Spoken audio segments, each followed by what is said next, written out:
attention. It's Bill's. I know. The excitement. Barely see the second hand over there. I know. Clock watchers that we are.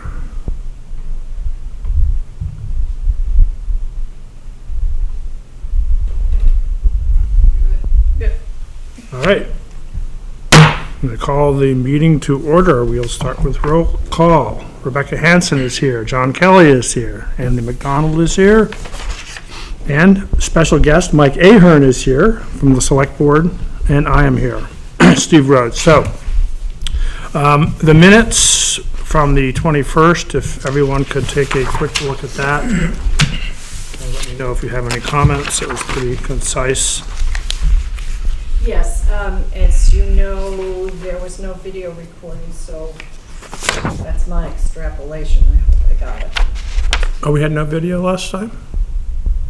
It was a glitch. So, Any comments on the minutes?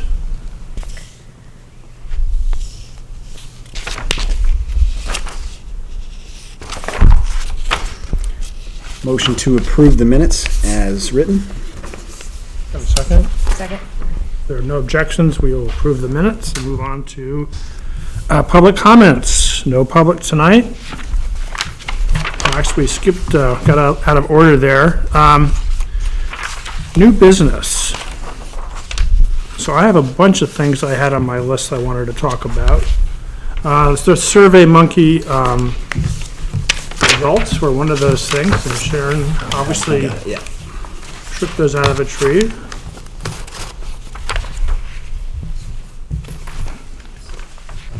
And this is a, let's see. These are just questions 1 through 3, am I right? yeah, I mean, it's just, yeah. Just- Okay, so these, so can we get in there and dig around and? do We some- can, yeah, that's just kind of a facsimile, if you will. Yeah, you certainly can. I think at one point, when we first set it up, I gave everybody the password and the username. Is that the same one that we got? Yeah, For it's the a long manual syntax. It's not entry? complex. It's North Country Council Master Plan Survey, whatever, yeah.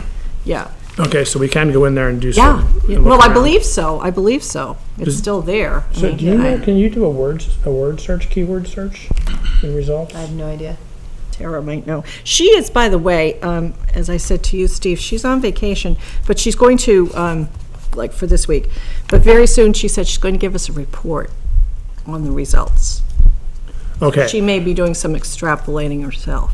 One reason I ask is that when I was entering, we had a lot of extra surveys that the intern couldn't handle, so we kind of divided them up and we all entered them in manually. And I'd say at least a third of mine mentioned market basket specifically. Yeah, yeah. And I was talking to Mike McGinley yesterday. Yes, he I came in mentioned today. it to him, and he said, well, geez, it would be great if I could get a hold of that data. It's part of the public record. I don't see why not. So if we can do that. Sure, I'm not sure if you can get it, you can't get it individually, but I mean, it'll show some sort of percentage Right, next to how many that. times it was mentioned. Yeah. And this, I know he's already received a letter from the select board. Is that right, Mike? That Yes, I believe the chairman wrote a letter to Mike McGinley.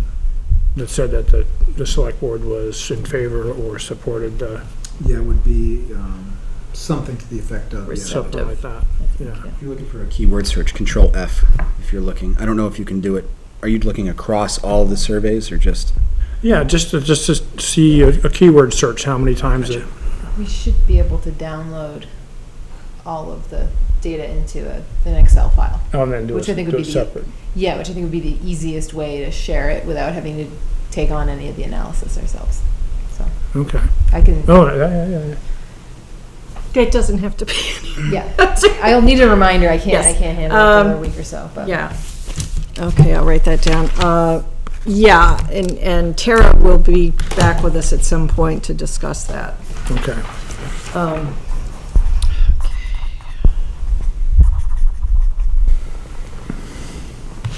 Yeah, rather than having everybody going and have to go searching. well, that will also create a more permanent record of the survey as well. By downloading it. and Excel would be the appropriate format. And we could Okay, probably download the entire results and put it in like a PDF or something like that as well. Yeah, so, that would be nice to have so I can make a hard Yeah, copy. I can look at that at the end of, at some point in the next couple of Got weeks. it. If you, I'll try to remember to mind you. Yeah. I'm in the same place with you. Okay. I had a nifty agenda that I printed out for myself, which I can't find, of course. I have it, I have our email. Will that do? Sure, that'll do. So there is something called an accessory dwelling unit. Yes. And Sharon, do you have the latest, greatest on that and how? I haven't done a thorough analysis of the, boy, it's been a long day, of the bill, which has all the specifics. Now, we are reasonably on our way for having an ADU on the books. If you want to go to page 5 in your zoning, if you happen to have it, well, it's actually in the definitions that I passed out for the other work items. So under D, page 5. And this booklet that you gave? Yeah, the handout that I gave you. It starts with dwelling, and then it goes to dwelling accessory family.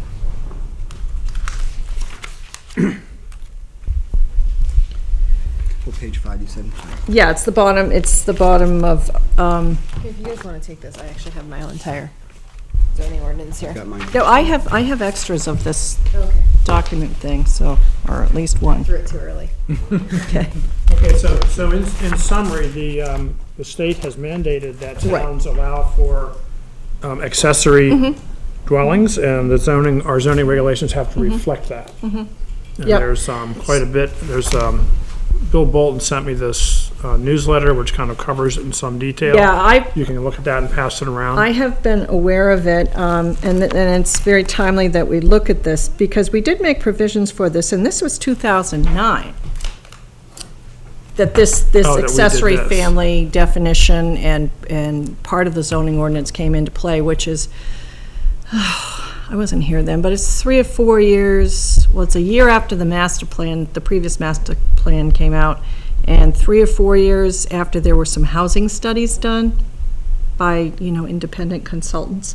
And if everybody will look at the definition, it does speak to exactly the heart of the RSA, the new RSA. With some omissions, the new bill speaks to caregivers being allowed and not limiting to one bedroom and stuff. So we'll have to do some tweaking, but it's not, we're, Okay, so I'm that thrilled that this is in here already. that Trust brings me me. kind of to my second question, which is, any zoning changes that we would like to propose have to go before town meeting for approval, Right. correct? Right. And could you walk us through the step-by-step between, Well, we can work on proposed zoning changes any time. As I said earlier to you, what I have said before is this book needs a comprehensive overhaul. That's over here, because that is a huge undertaking, and we can certainly do it, but, I think unless we wanted it to take 3 or 4 years, in all honesty, we would hire a consultant like we did with the master plan to help us process this. So that's over there. That being said, knowing that we do need to go through this, we need to wait on really sweeping changes or whatever until the master plan process is complete. Because right now, we're garnering more input, like you heard at the PSU focus group the other day about, maybe overlays or something for student housing. I mean, we'd have to check into that and make sure it's legal. But we don't want to be too premature about, starting on a full Right. redo, because we but shoot these things do ourselves in the take foot. time, right? They do take time, So- and that's why I had suggested to you, Steve, that we start with the definitions first, because I know some of the definitions are either lacking, antiquated, or don't exist in the should. So, I mean, that's where you start. Okay, so just in terms of step by step, we would propose some changes to the language, which would then be reviewed by the town attorney. And then that would Become a go warrant article. into a warrant article. So would all of the zoning changes go into one warrant article? gosh. So each change would go into a separate You one? have to have a separate warrant article for each item. So that's why, you have to look at this comprehensively, because you, Right, so this is in why, so sections for or example, whatever. so Yeah. if we want to change 4 definitions, is that 4 warrant articles? but that's okay. Well, that. Well, I mean, if we redo the whole book, then it's a warrant article for the all-inclusive change. You wouldn't certainly go page by page on a warrant article, but depends what the quantity of the changes you're proposing are. So you have to really think that through. Right, so, terms of so what comes to process. mind is there's this legislative mandated change that we have Well, we're to going to have to address. tweak this anyway, so that'll definitely be on the That'll be warrant. on there. Yeah. There may be changes or not that come out of the master planning process. Mm-hmm. And there may be changes that we might want to do internally, the ambiguous definitions, for example, or other things in the Mm-hmm. regulations. So has there been any discussion at the select board about comprehensive zoning overhaul? No, I mean, it's certainly, as the top of the hierarchy, that's certainly something they could have input in, but this is the planning board's charge. Right, but hiring consultants is the select board's charge.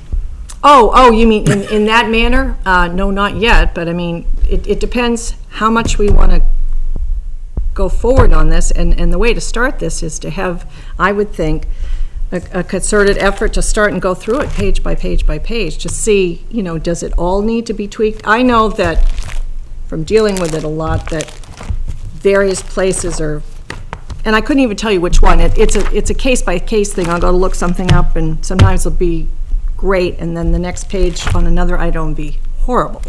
So I think it behooves us to, maybe in workshops, as a large subcommittee, just start at the beginning and read it. I mean, read one chapter at a time. Go through that and see, especially in terms of what we get for results from these focus groups and everything. That bit of data in your hand or in your head, and then start out maybe over the summer and then in work sessions go through it. Well, in the sense that the focus groups give us some Direction. division and direction, Yeah. maybe we can use that as the vehicle to look at each section of the zoning regulations and see if there are things that Right. should be changed. I or mean, not. it's not, as a document, it works, it's just, as Mike has experienced before, it can be somewhat inconsistent, it can be somewhat contradictory. I just find a lot of what I call holes in it. Now, a zoning ordinance can't speak to every single nuance in every single situation. You have to use common sense, you have to use your brain, as do I, to interpret it to a certain extent. But it's just not, the last big overhauls, from what I can see, were for cluster developments, of which we have very few, if any, that happened long before I got here. And there was a big hue and cry on adult bookstores, that whole aspect of things, cabarets, adult theaters as it pertains to, sexual connotations and stuff. And I think that was the last big topic, if you will. So we want to think about what's missing here that's important right now, and that's, again, where the master plan comes in. Is it rental housing? Is it whatever? Is it housing in general? Throughout the years, we would come across something from applicants coming forward. We would notice if there were issues every once in a while, and then we would address it and decide whether that was something that rose to the level of doing a change to the zoning, and then And we would do it. And then we would. So Annually. every year, Yeah, there's there been would be something, some one or changes. two or three, that would go to the public for a vote, and I think. I mean, of course, there was, the whole thing about floodplain and overlay. That was a big one, the ESC in the heyday. That was a big thing for change. And periodically, we have done We some found some changes. things that were contradictory, and I can't remember exactly, and at one point I I said, can't either, well, but, keep a list for when we get done the master plan, which I started to, but then we would always take Right. care of it in March with the Right. vote, so. Well, let's continue that. Yeah. And it's really Yeah. hard to go through and read the zoning and pick out. Well, it is, but I think maybe that's why, if we wanted to do a comprehensive look at this, honestly, this is where you need a consultant. They're gonna sit and do analysis and at least initial analysis and come up with it for us. The problem with any document like this, when you change it piecemeal over time, it morphs into something else, and that's where the problem may come in. Maybe we just have a lot of holes that can be plugged. But maybe it needs, a comprehensive overview.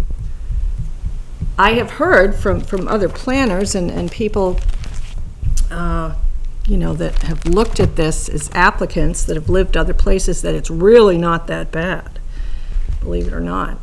So Okay. it's subjective. Well, I guess Mike's, suggested about keeping track of things as Oh, they yeah, happen. we do, yeah. All right, is there anything currently on the list that needs to be addressed? Well, obviously, the new legislation on ADUs, we never got bed and breakfast. Yeah, there was something, I rooming don't know house, I why. remember. Rooming house. That was one of the changed last that, things but we bed and tackled. breakfast. Never got implemented. I don't know why. There was discussion at the time, when it was the appropriate time, and then it just didn't get passed, or I don't know. Was there language proposed that didn't get passed? Yeah, I think Bill and I worked on it. But I mean, stuff like that. I mean, and I think, if we're trying to be proactive, I think, especially right now, in the midst of the master plan update, I just think everybody, for starters, should look through definitions. They're not as intimidating as going through this whole book, and just, does this echo well in everyone's head if you're a Plymouth resident, And a lot of zoning, you can't quantify or codify everything in terms of definitions. You have to use common sense.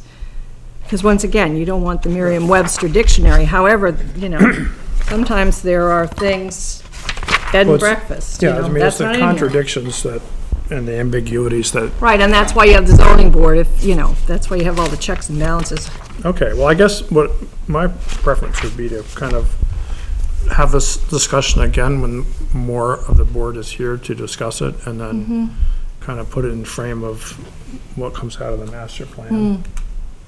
I mean, like I said, if anybody was terribly bored, I don't think anybody has way too much free time, but, here's a start, and that's why I printed these out for you, so you could just, jot notes or whatever. It's a start. Maybe there's glaring omissions just by reading through. It's alphabetical. So, So I guess we could start there. Sharon, could you find out what resources might be available from the state in terms of consultancy? I mean, they must get calls all the time from towns saying, our zoning sucks, Yeah, I mean- how do we fix it? Or maybe they don't. what I don't know. want to do is look into grants and things, and actually, when Steve Whitman comes back, he would probably have, I can certainly do it too, but, I mean, he's got his finger on the pulse, because he is a consultant Okay. of what's out there, so grants and monies for zoning upgrade. I mean, at least that way we have an answer when someone says, well, what about a consultant? You can Right. say, well, there are 4 in the state, and the last time they did a job for some such town, it cost them. Right, yeah, Grand or just a whatever. ballpark. But there again, I think, and I know it seems like we do an awful lot of prep, but you have to, because you don't want to jump into this and do it the wrong way and blow all the money. We want to see how much money, or the level of revision that we want to do first. We don't want to go looking for $45,000 when, 22 will do, or whatever. We don't want to have to scrap the whole thing. And maybe it doesn't need that much work. Well, no, exactly. I mean, I have never read it from cover to cover, just sitting down like, Exodus or something, because I'm always using it intermittently for a specific issue, so. Okay, so I guess what we can do now is people could look over the definitions at some point, and I would suggest that. we'll start from there. Just to be clear, is that something that we want to do as part of like the next work session? Is this something we want to do or take care of post master plan? Next work session. My God, this is May. Wow. Yeah. Our next work session is, the scheduled one is our last focus group day. It's Thursday, June 2nd. Well, I think as far as looking through the definitions, just that's something that people can just On their do own. on their own and report back in a month or whatever. Probably might be 2 months. 2 months. Yeah.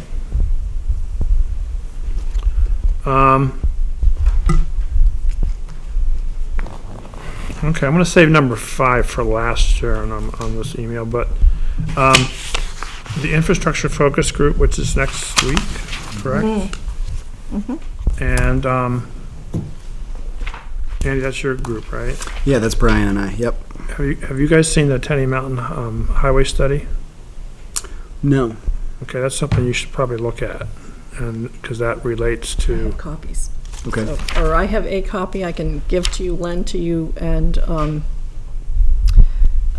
can share it with Brian. I'm having Jules try to upload that, but it's such a massive document with the maps and stuff that it's taken a while to be on the website as a link for this next upcoming. That'd be really helpful. I mean, there's a lot of good stuff in there. It speaks to all the traffic issues on Tenny Mountain and where things should be changed and what intersections are no good, and I'm sure that's gonna come up. If you remind me, I'll give you that copy ad tonight. Great. nauseam. Perfect. And it's not bad just to skim it. There's just quite a bit of good stuff in there. The PSU Environmental Science and Policy capstone class of this year focused on community forests, and Mary Ann McGarry picked that specifically because we were doing the master plan this year. And so her students have done a lot of work about community forests, and I guess defined generally as any forest in Plymouth that's open to the public, that the public has access to. And they have created some type of report, which they're gonna send to the planning board to incorporate in. Oh, okay. Have you seen that yet, Rebecca? I'm gonna go to the poster session tomorrow, though, I think. Yeah, so they're doing a poster session tomorrow at the Student Union I'll be in I think Concord that's tomorrow, from, but that would be good. Yeah, from sometimes. 2 to 6. In some communities, community forests are a designated forest, which is, actively managed by Right. committee and this and that, but this is a question. This is an overview of our existing area forests? That the public has access to, so things that have easements Right. and so on. Anyway, if anybody's around tomorrow downtown, they have a poster display going on the second level of the Hartman building from 2 until 6. Nice. Okay, so the last thing I wanted to talk about was the Riverside development. And I had some informal talks with Bill Bolton and Steve Whitman about this a couple months ago. And because the development has been so controversial in the past, and every time Mike wants to do something down there, there's new controversy about it. It's a very long-running project, and I think it's the planning board's responsibility, in a sense, to monitor the project as best that they can. And Brian Murphy is obviously monitoring the part of the project that has to do with building. Yep. Yes, in conjunction with our town engineer. Right. Yeah. So that's being taken care of, but what's not being done and what hasn't been done is monitoring of the overall movement of earth there, which was done under the alteration of terrain permit. So that permit's 5 years running, and I think that if you look at it in terms of if that was a building permit, and Brian never went out there in the 5 years to look at it, he wouldn't be doing his job. So I've had a couple of informal conversations with Mike McGinley about this, and he is very okay with having DES come up and take a look at it and generating a report saying, yes, you're following the alteration of terrain permit as exactly as you're supposed to do. Now, that was phased too. So, Correct. He still has 5 years, yeah. he still has 5 years left. And I think that a lot of the people in town that are concerned about that development have the feeling that the planning board is not monitoring it and planning it, and that's people have said that in the public hearings. So I think this is a way that we can do our job and have the state come and check. Mike has already tried to contact DES a month ago to ask them to come up and do an inspection. He's not heard back from them. He's tried again this week. He said if he doesn't, there's only 2 guys in the state that do inspections on alteration of terrain permits, so they're pretty well booked. Just dealing on the permitting side, not the in compliance side. Mike said if he could not get them to agree to come up and take a look, that a letter from the board might be helpful to prod them to do that. Because I think, based on my conversations with him, he wants to do a good job. He wants the people in town to know he's doing a good job. And I think that it's our responsibility to. Right. I mean, you do know, there are, and I'm just saying, just for informational purposes, this is neither pro or con here, but, when they are bringing stuff up to grade, whether it was the first phase or second phase or whatever, there's compaction tests, there's our engineer out there, there's compaction tests with, I believe, reports sent to DES, so that it's not just blessed and everybody turns away and they do their thing. There are checks and balances as far as I understand it, which DES could certainly speak to more. Right, but the DES has never come out to look, and they won't come out to look unless they're asked to. So I talked to Ryan, I don't remember Ryan's last name, at DES about 2 months ago, and said, hypothetically speaking, if the town were to ask you to come look at a alteration of terrain permit, would you do so? And he said, yes, we would, otherwise we would not. So basically, once these permits are issued, they're completely unsupervised, and people don't check them unless they're asked to be checked. And I think given the controversial nature of this project over the years, and Mike's his willingness to have DES come and, put his project under a microscope, I think it's worth And you doing. said Bill Bolton, as a selectman's rep, was part of this conversation? Is that what you said? No, I said I had a couple of informal talks with Bill and Steve Oh. Whitman about, conceptually asking the DES to come and take a look, but they were not here tonight. But- Right, but conceptually, they were both on board with that? Yes. And I just wanted to bring it up tonight because Mike and I had the conversation yesterday, and I told him that I would put it before the board if he was unsuccessful in getting DES to come up and take a look. So that's kind of out there. Can you just, in a real quick, I'm not in on what this project, can you just explain a little bit about? Sure, so Riverside, and Mike can chime in here too, because it was, started under, 8 years ago, 9 years ago, 10 years ago? Yeah, 8 or 9 years ago, there was a proposal to build one building on 72 acres, and that was going to be a Lowe's, and they were going to donate the rest of the land to the town, and there was opposition from a few individuals. Is that back by the Baker, where the hotel is now? Okay. Gotcha. I know what you're talking So from there, the clock kind of ran out, and then there was talk about a market basket. Yeah. And when Market Basket, everything happened with the family, they switched gears and brought in McDonald's and the bank, and it's been a piecemeal development, which I'm not sure how else they could get 5 or 6 businesses to all sign on the dotted line on the same day. So it's been piecemeal, and they still are continuing to market the project, and there was some concern about having an overall layout, a schematic of where sidewalks, but every building, every business has different needs, so it would have been hard to do. So they got alteration of terrain permits, which allowed the pads or change the elevation before the buildings actually got their building permits. And That's a very, very comprehensive, excuse me, I'll just interject for Andy's benefit, excavation permit over a certain threshold of cubic feet, cubic yards, where DES, Environmental Services, the application's this thick for engineering justification. Okay. Yeah, gotta have it. And it was very contentious in town. It went all the way through to the state Supreme Court, this whole project. So there's still a lot of, I would say, underlying issues with various people in town that, just, I don't know, a lot of emotional stuff for whatever reason. And my thought was that rather than just react when the next time he applies for a permit, whether it's from Market Basket or whatever, it might be good to do a little due diligence on our part.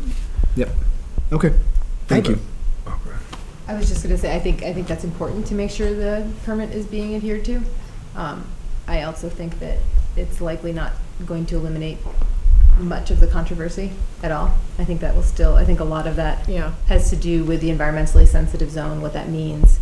And as we mentioned the zoning ordinance earlier tonight, just thinking about, the importance of that, and whether or not it's doing its job as it was intended, so. I have a question, Steve. I've gotten a lot of comments about the newest movement of dirt, where the Blossom building was taken down. I always thought that was just going to be an entrance for service vehicles. Is that?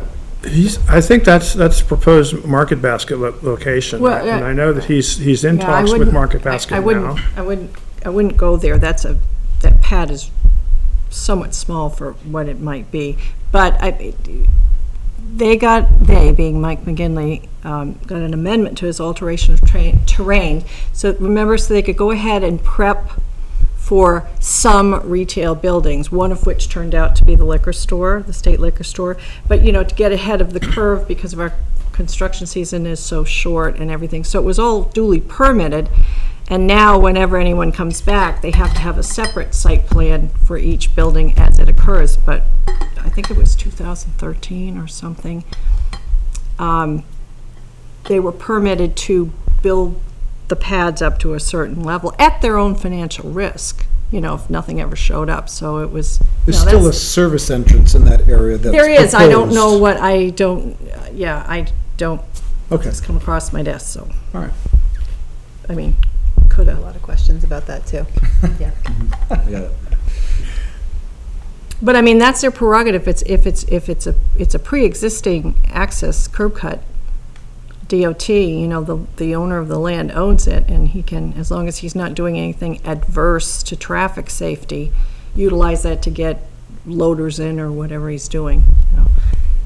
I know that as far as following, because it is environmentally sensitive zone so close to the river, I know that when the university came here to build their indoor track that was a lot bigger than anything that was proposed on the McGinley property, the university did say they had their environmental or engineers say that their engineers, the university said there was no adverse impact building that close to the river. And they're 125 feet, 150 feet from the river? A lot closer. Even though it's in a different town, Yeah. it's still the same river. And they did not see it adversely impacting the river, whereas McGinley, any of his buildings are at a minimum 500 feet back from the river. Is that the same? It's a different river. It's different. Isn't it? Yeah. The one's Hemi River and the other's Baker. Okay. Right, but it's still ESC. Well, yeah. So still part of the same water. zoning still applies. So although it's in a different town, I don't know, maybe we could talk to the engineers, and if someone has concerns as projects go forward with McGinley's, that they could contact the engineers for the university, and because and maybe that might have changed a lot of the employees that work for the university that had a problem with McGinley's property, but didn't have a problem with the university. Well, there's a lot of problems there. I mean, the town, another town, for one thing, the state has jurisdiction, the town doesn't for another thing, so the town of Holderness couldn't do anything in any event. But I think Rebecca's point about the environmentally sensitive zone, that's something that's gonna come up on the master plan review. And, right now, as far as I remember in the zoning regulations, there's nothing that prohibits building in the environmentally sensitive zone. Is that correct? Well, it's, are you in floodway or floodplain, and there are setbacks, so there's, No, I'm talking about the environmentally sensitive zone. That line on the map, there's nothing in the zoning ordinance that prohibits building in that area, right? They're 75 feet back from the top of the bank, you cannot build. No, the But that's not environmentally even- sensitive zone. That's a different line on the map. yeah, but it's Yeah, but inclusive up to that. it talks about in the 75-foot environmentally setback. sensitive zone that there's a 75-foot Right. setback for buildings within The ESC. the environmentally sensitive zone. So that's the part that you cannot put any buildings Right. in. So back 75 feet or more, but McGinley's, his projects all were 500-foot back. So he did more Right, than. some of them minimum. still cross, though. There are bits that cross. I think a parking lot might have, maybe a chain link The- fence. the A chain link fence for the Lowe's project when that was proposed. I think that was it. Compensation pit is in the environmentally sensitive zone, right? Oh, yeah, Yeah. yeah. Yes. So anyway, so that's, and I agree, the controversy is not gonna go away, but I also agree with people that say the job of the planning board is to do some planning and do some oversight, so. Right. No, I wasn't saying don't do that. I think that's important, but I think we're not saving ourselves any grief. Maybe a little teeny bit. So Teeny bit. yeah. Well, it would make me feel better, because every time I look at one of those drawings, contour lines and basins just move around like magic. And that's what happened the last Yeah. time. They moved a basin from here to here, and I'm like, what's that? And they said, well, that's actually a basin. That's the hypothetical basin. And it's like, I'd rather have DES come and look and say, yeah, they're within bounds. They're doing what they're supposed to be doing. 5 years is a long time. If Brian Murphy never went to a job and checked it in 5 years, he'd be out of a job, right? Anyway, that's what I have to say about the Riverside project. And we don't want to forget that there was a town vote about development. Did it say specifically the environmentally sensitive zone? I'm not sure, but Which time? when Market Basket was, Oh, when they were that was- thinking of coming in. There were proposed changes to the existing environmentally sensitive zone by petition, and those did fail at town meeting. Considerably. That's what you're And what referring were the proposed changes? Do you remember? Oh, I don't remember specifically, but it was a little more stringent. It all came back to this incidental excavation issue, which precipitated Right. the litigation by certain parties against So the that's town, something we wanna and look was overturned, denied and overturned on appeal. So this has been looked at a fair And bit. the vote wasn't even close, so that's something you may want to try and somehow think about adding into to your master plan. Make reference to that vote. If we At can. least look at it. Look at what, what the proposed language was and Were the Well, changes, the result. can I ask, were the changes to move the line closer to the No, it bank was or move about it farther the- back? It was about more stringent, that didn't encompass that at all. I've got it downstairs. It's just in another folder of warrant articles by year, so I don't have it in this, but you could certainly look at the language. No, I'm just thinking it's something Steve and Rebecca probably want to have in hand when they're working on their focus Yeah. group. Well, just, remind me. I'll try. Your brain is younger than mine and less full of holes, so. They're growing rapidly. Any other new business from anybody? The bicycle, picture, there you go. It's a bicycle symposium North Country Council's putting on. Well, it's statewide, but, the closest one is North Conway. And, it's free and open to the public. Is the Lakes Region one, is that one in Meredith? Might be closer for us. I don't know, you could call Lakes Region Planning Commission, Yeah. LRPC. This came from NCC, so they didn't reference any Gotcha. other regional planning commissions, just our own. But, Who's bearing the cost of this adjustment? Is it the state or each town by itself?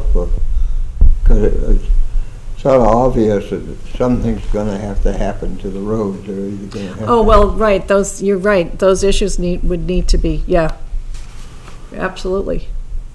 Well, it depends which road it is. I mean, if it's a town road that any particular group's looking at, it would be the town, and state would be state. You're right, there is a cost to bike lanes and stuff.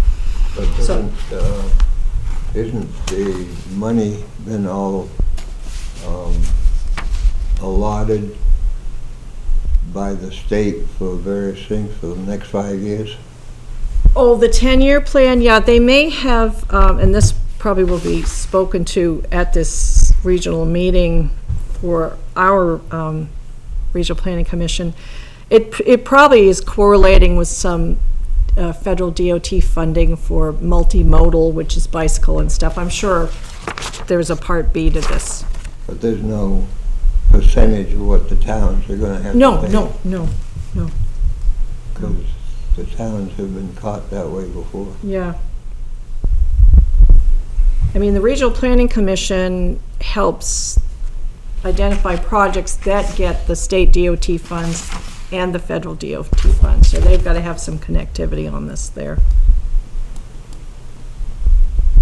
It's more, it looks like it's more of a design, introduction, design workshop, you know, complete streets, that's a design modem for transportation planning. But anyway, I just thought if anyone was interested, there it is. Yeah, very good. And I don't think, we did minutes, we talked about that, I think that's it, except, once again, the 12th, next Thursday. Be there or be square. Be there or be square, Pease Public Library. And the website, the town's website will have all this stuff fully loaded up, hopefully by tomorrow. By the way, I still need to get from you a editable copy of the ad.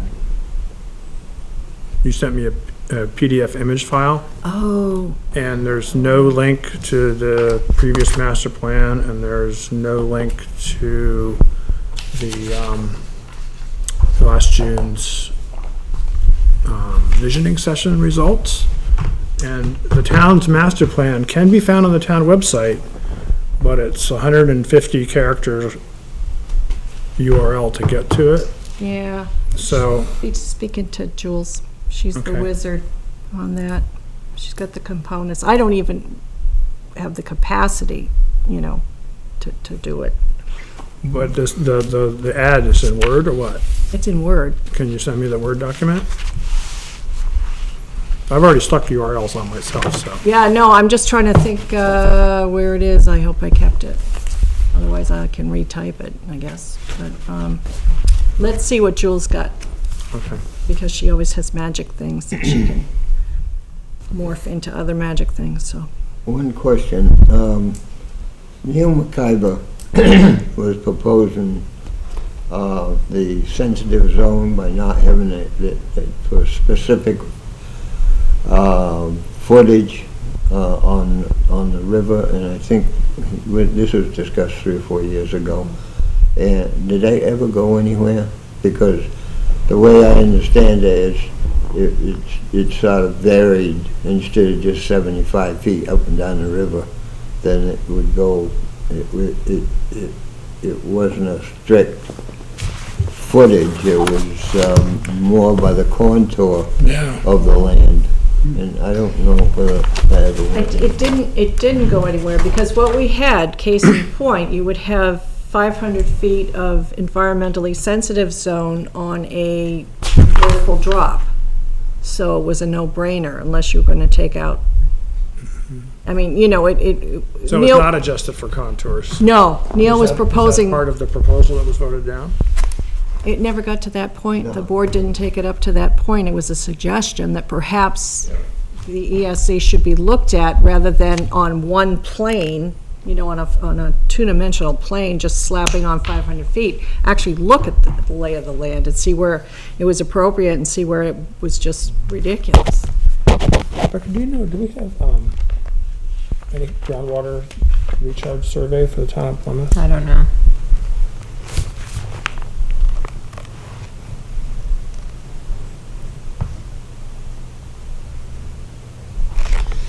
I know. That's a good point, Joe. Yeah. Water and Sewer had done drilling and analysis and stuff over the years. I don't think anything came out of this building. Who was that? Water and Sewer, Oh, water and sewer. because they were looking for Yeah. additional new wells, and as I understand it, I could be wrong, but as I understand it, and I think I do understand it correctly, there was no, even though there's aquifers out, along Teddy, there was nothing of any great substance for them to put in new wells right in that vicinity. But you want to double check with them because. Yeah, I was just thinking in terms of the context of environmentally sensitive zone. Is there any way of using past tests and in regards to like the Baker River for any future projects to eliminate redoing tests every time somebody comes up? I think they've gone through this hydraulics of the Baker River about 4 or 5 times, and it always seems to stop the project for Well, John, I a think- long time. Yeah, well, I think with reference to the Riverside project, there was one hydrological study done for the Lowe's project in the Yeah. beginning. Yeah. And when that went away and McGinley came in with this Yeah. new project, they sent that back to the engineers and said, is the study still valid? And the engineer said yes. And now where we are up to today is that, as the years go by, people think, and it's true, that the study has less and less relevance. So it's kind of you have to kind of call it as you see it, case by case. I mean, We're also actively changing the hydrology of that site with every new project that goes in there. So things are different when we put another building on that building pad. Things are already different, so. Just one last question. Did the state have to do a hydraulic plan or survey when they built that big athletic building? I don't know. I'm not sure, but I think we have to be careful about using anything the university does as an example for what we do, because they adhere to a different set of rules. They don't have to adhere to our rules. So whether we're looking at how close they can build their building to the river or the hydrologic study that they're doing, they're not following our rules. They're following their own set, so.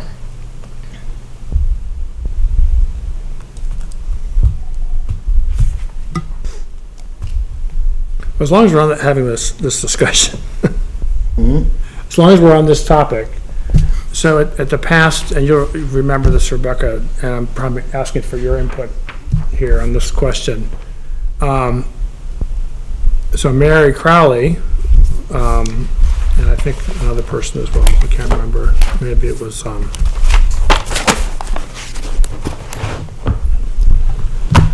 mine's going, it's bad.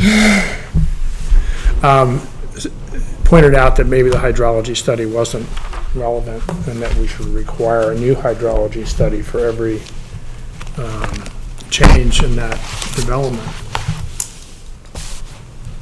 Anybody have any thoughts on that? Want to stick their toe in the water? I can look into that, for sure.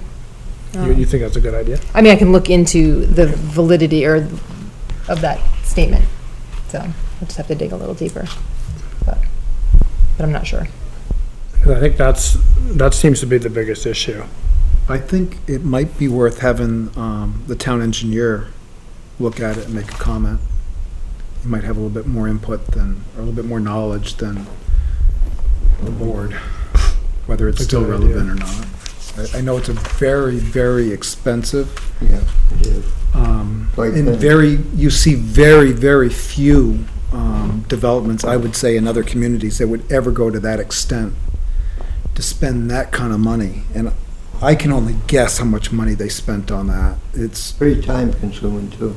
yeah. I thought it in the day, which is a decade ago, it was $40,000 or something. I would have guessed 75. It was just, it was Yeah, huge. So I guess one thing would be to see if the incremental change since then would warrant another study, and if so, what would be entailed in that study? You know, obviously, you don't have to redo the entire $70,000 study if you're looking at the impact of 3 or 4 developments or something, or maybe they look on a satellite image and say, here's the satellite image from 10 years ago, here's the image from now, this is what we see changes in use. Maybe it's worth doing, maybe it's not. I think it's very unclear. Is there a copy of that study here? Okay. Or if Yeah, it's on- not in electronic form. Okay. And wasn't it Mike, wasn't it the town engineer that reviewed it again and said that it was okay? That I Or was do it- not do you remember? know. Do you remember, Sharon? I'm sorry, what?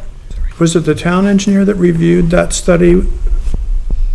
I The most think so, recent- way back. I mean, satellite imagery is very helpful in that, because you want to see, has the river meandered? Has it changed? Is there erosion, this and that? I mean, part of it, because it's the whole fluvial effect. But I think I believe Mike did that, but I know that there was discussion that, he went back hundreds of years. And he went through the whole history of it. there was no discernible change Yeah, there, in and, the oxbows, and and so I don't, I believe. No, I know there was no change. I'm just trying to think when he did it, but I had just right, gotten it's not here. like we've had any major changes to the river since Yeah, I then. think the argument was, that was brought up, was that there's been 2 major flooding events since the study was done, and that they obviously weren't included in the data, and that they would be significant. This is people that were speaking from the public. Whether that's true or not, I have no idea whatsoever. Right, but I think They that's haven't when he impacted. looked at it.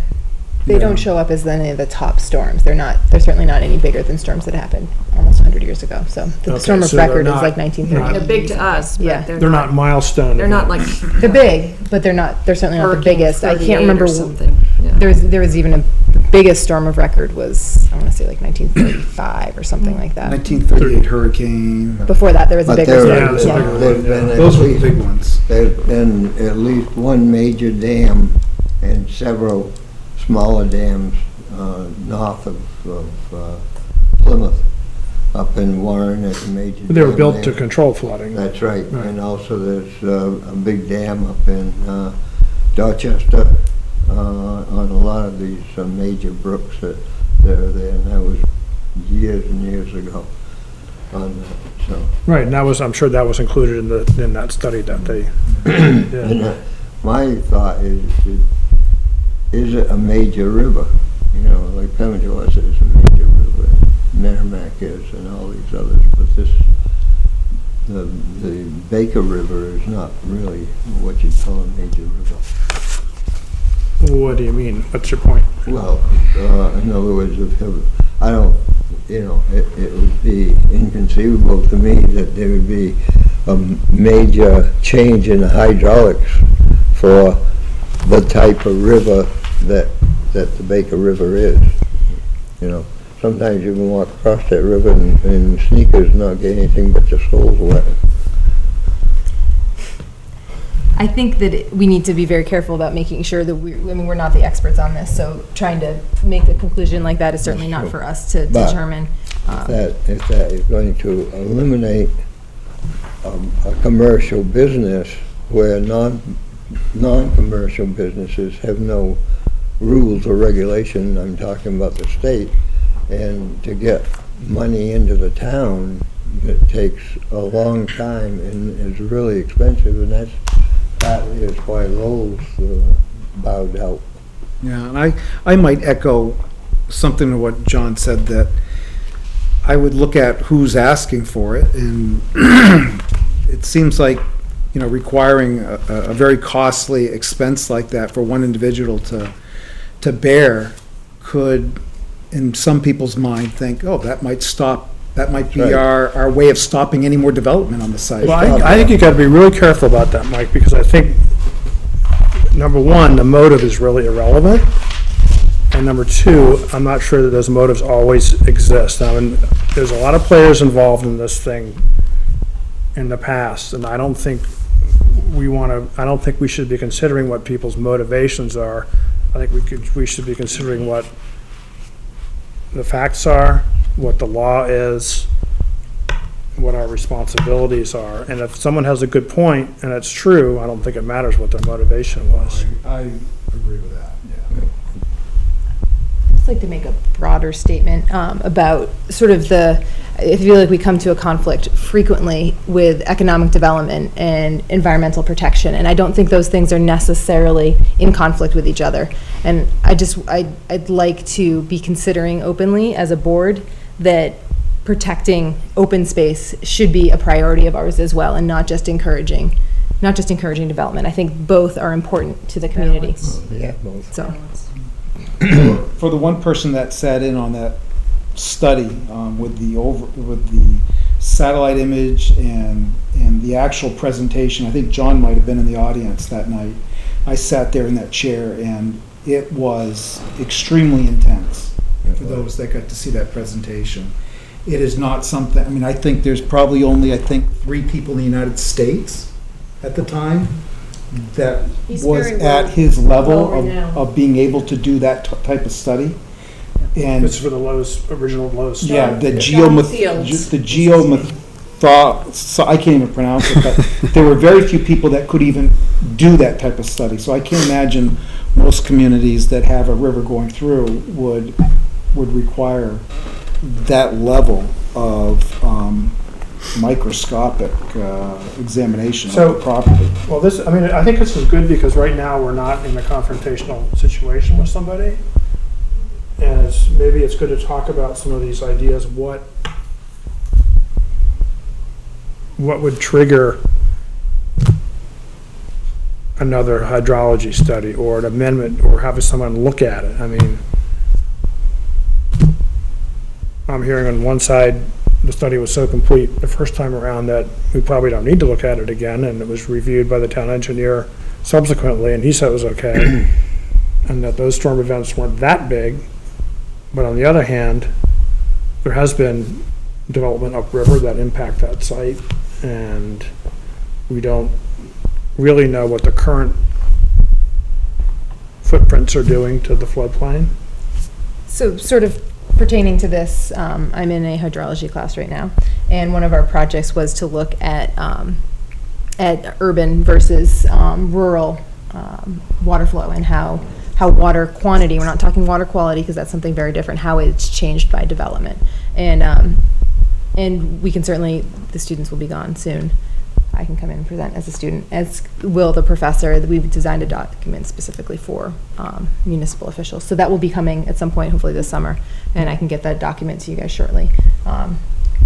But I think talking about hydrology versus water quality are very closely related, but also very different. So when you're talking about how hydrology has changed, that might be one thing, but how are we impacting water quality is a different thing too. So by saying that, yes, maybe the hydrology of the site hasn't changed, and it's not going to be changed by development, which is likely, that doesn't mean that we're not altering the system in some other ways as well. Runoff versus Yeah. erosion, it's two different things.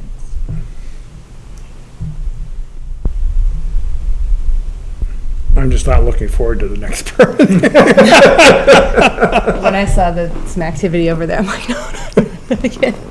One thing, Steve, if I can, when we sat through the Tenny Mountain corridor study that we did several years ago, one thing that I remember, I don't know if it was Judge Kent that spoke up, was when an applicant comes to Plymouth, they want to know what they can and can't do. Right. And it was echoed by at least one or two other people, that they don't want to come in with the environmentally sensitive zone and say, what can I do? It says 75 feet back for building, but yet the precedent has been 500 foot. And they really don't know Right. what is allowed. And Judge Kent spoke up and said, if we can make this so that the applicant knows what he's getting into, that's the biggest thing that you can do as a planning board. And so I would like to see something so that it's not, depends upon how much someone really wants to fight the project. Right. Or who owns the land. It should be something more concrete that's in black and white in front of them. I think that that came up because they felt as though every time there was a new project, it was an individual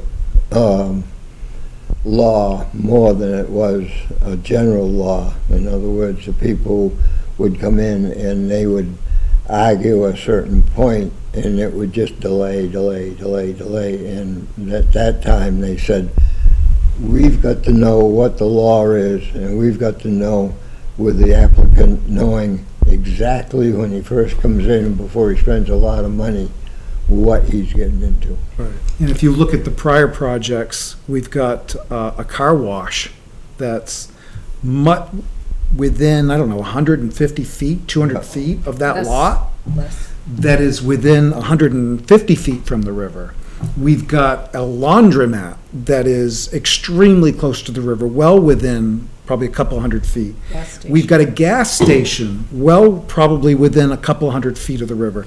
And those projects all came in after the environmentally sensitive zone was in place. Right.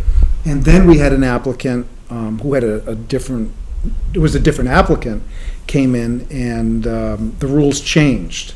And I think the rules shouldn't change depending on who owns the property. No, I agree. I think I was talking to my wife when coming down from Gorham this afternoon. I think the planning board's job is really twofold. One is to enforce the law, and two is to make things go as smoothly as possible for all the stakeholders, not just including the developers and the people in the community that are concerned about the impact of the development. So we really have two jobs to do. And the law, if the law is not clear, Impartially, too.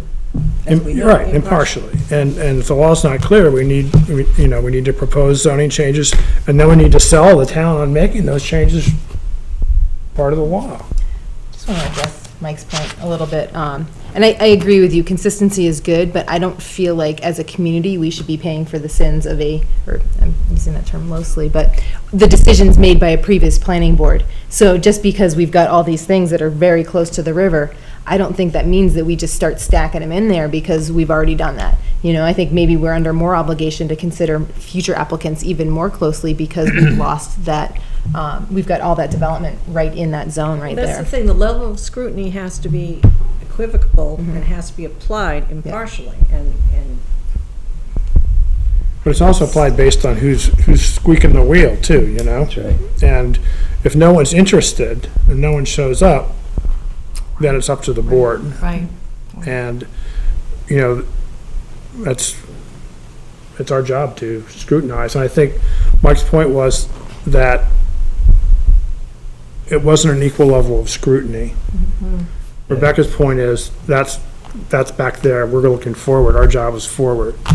And we should be making sure that the things that we do in the future are done right, even if those jobs maybe there shouldn't be a car wash or a gas station that close to the river, but that's the past. That was long before a lot of development was there, and no one really paid an awful lot of attention.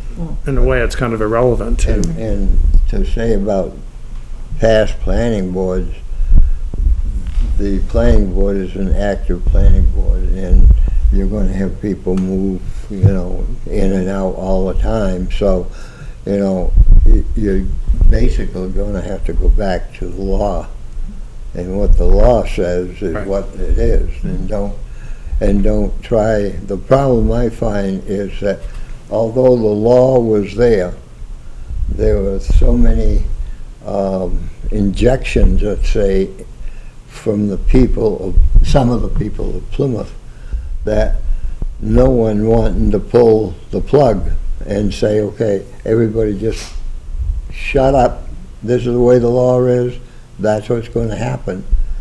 But they continually let people either demand more tests or their opinions amounting to a lot. And so consequently, even though the law was there was an awful lot of jigging and jagging down through that cost a lot of time, and that's what cost Lowe's from not coming to Plymouth, because they delayed it long enough so that the economics of the United States dumped, and at that point they just said to heck with it.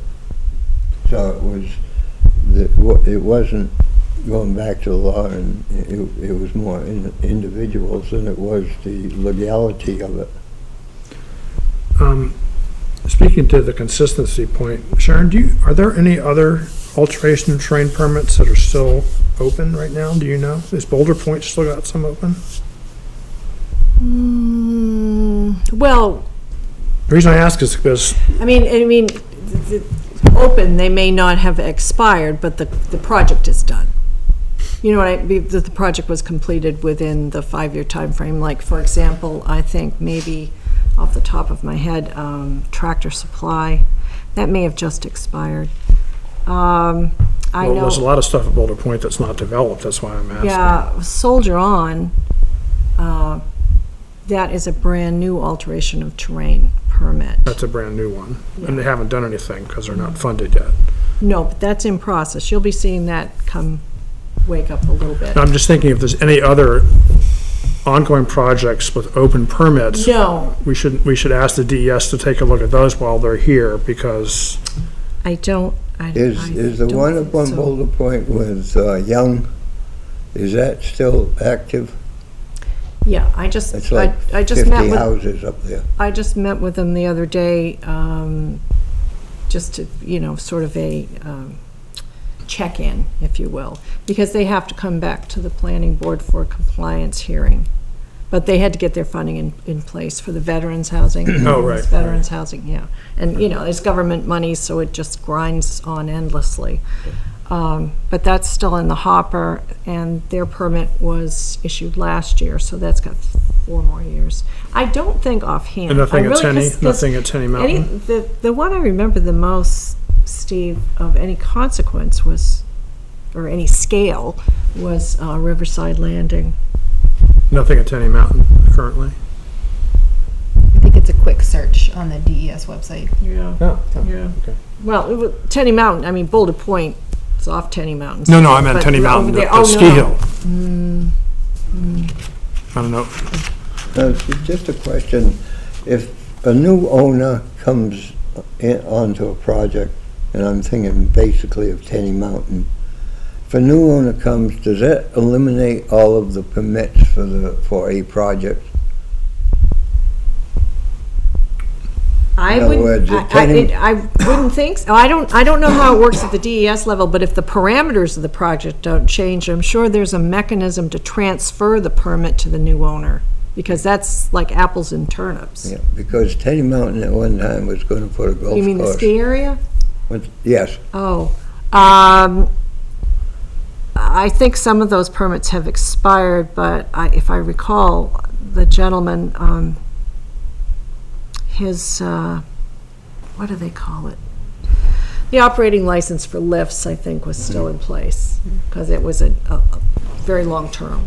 I'm talking more about the real estate changes. Yeah, well, anything they've done has not risen to the level of site plan review, because Brian's been on that. They're doing minor changes within footprints or demolishing something, but nothing has come up to your level yet. It's just minor stuff that they can do with a building permit versus a. Sir Michael hasn't come to talk to you about his 10,000 housing units yet? No. Hopefully I'll have a vacation before somebody dumps something like that on my desk. I Sewer's lose there my for that. mind. What's that? Sewer's there for that, right? Or not, maybe not 10,000, but. Okay, so anything else tonight, or should we call it quits? We should call it, but you need to see me, and maybe if you could catch Jules, Steve, Yeah, before. okay. Yeah. And you want me to sign something? Yes, and that too, please. No comments from the public? Frank's not here? Do I have a move to adjourn? So moved. Second. No objections, we are done.